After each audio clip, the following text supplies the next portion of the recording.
Hand cutting చూపిస్తున్నానండి. కినార్లో వచ్చేసి హెచ్చు తగ్గులున్న కాడ మార్జిన్ తీసేసుకొని వీళ్ళది క్లాత్ తిప్పేస్తామండి. అందుకోసం ఒక 1/2 ఇంచ్ బార్డర్ వచ్చిందండి హ్యాండ్కి.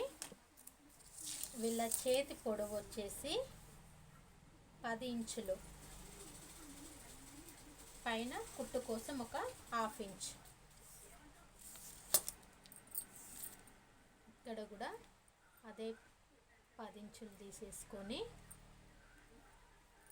వీళ్ళకు హ్యాండ్ డౌన్ వచ్చేసి సంక డౌన్ వచ్చేసి 3 ఇంచెస్.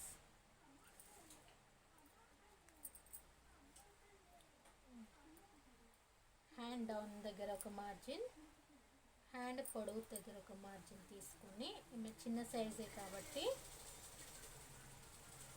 1 ఇంచ్లో 1 ఇంచ్లో స్ట్రేట్ లైన్ కొట్టేసుకొని ఇక్కడ నుండి వాళ్ళ సంక రౌండింగ్ 7.5 వచ్చిందండి. అక్కడ మార్కింగ్ ఇలా స్ట్రేట్ లైన్ కొట్టేసుకుందాం. ఇక్కడ హ్యాండ్ కరువు తీసుకోవాలండి మధ్యలో వరకు. ఇలా పై భాగం నుండి తీసుకుంటూ తర్వాత కింద ఇలా రావాలి. ఈ హ్యాండ్ కరువు సరిగ్గా ఇవ్వకపోతే మనకి వెనకాల ముడతలు వచ్చే ఛాయిస్లు ఎక్కువగా ఉంటాయండి. అదొకటి చూసుకోగలరు. హ్యాండ్ లూజ్ వచ్చేసి తనకి 5 ఇంచులు హ్యాండ్ లూజ్. ఇలా ఒక మార్జిన్ వేసుకోవాలండి. ఇలా స్ట్రేట్ లైన్ కొట్టడం వల్ల వాళ్ళకి ఈ మధ్య భాగంలో ముడతలు వస్తాయండి.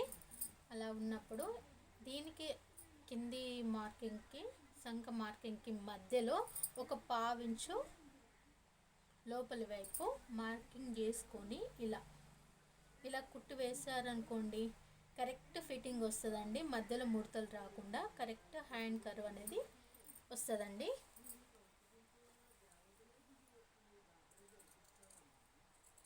మనం ఎలా అయితే మార్కింగ్ చేసుకున్నామో అలా నీట్గా కట్ చేసుకోవాలండి. ఈ ఖర్చుల దగ్గర కూడా హెచ్చు తగ్గుల్ని కట్ చేసుకోవాలి.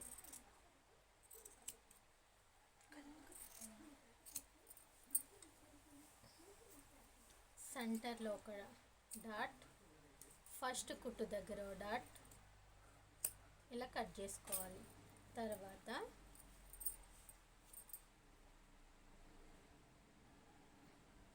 ఎటైనా ఒక సైడ్ మీ ఇష్టం, అది ఎటైనా తీసుకోవచ్చు. ఇటు సైడ్ అయినా వంపు తీసుకోవచ్చు, ఇటు సైడ్ అయినా లోతు తీసుకోవచ్చు.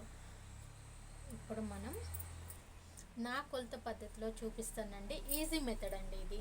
హ్యాండ్ కటింగ్లో, లోతు కటింగ్లో ఈజీ మెథడ్. ఇలా ఈ కుట్టు ఇక్కడ కుట్టు తీసుకున్నాం కదండి, ఇక్కడ కుట్టు తీసుకొని హ్యాండ్ కర్వ్ ఎలా ఉంటుందో అలానే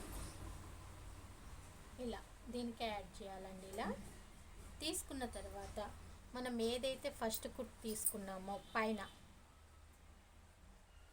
ఇలా యాడ్ చేస్తూ ఇక్కడ 1/2 ఇంచ్ అండి.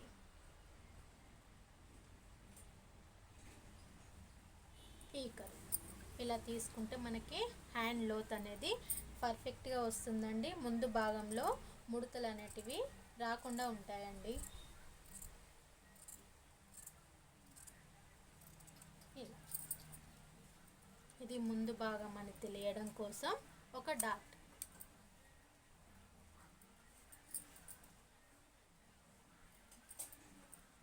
హ్యాండ్ కటింగ్ అయిపోయిందండి.